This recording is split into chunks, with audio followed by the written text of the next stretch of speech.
Once upon a time, in a magical forest, there lived a tiny blue bird named Tweety.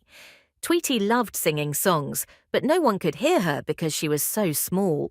One day, Tweety decided to find the biggest tree in the forest so everyone could hear her sing. She flew past tall oaks, sparkling streams, and bright flowers. After a long journey, Tweety found the tallest tree. It was so high it touched the clouds. Tweety perched on a branch and sang her heart out. Her sweet melody filled the forest, and soon animals gathered below. They listened quietly, enchanted by her beautiful song. The forest came alive with happiness. From that day on, Tweety's songs were heard by everyone.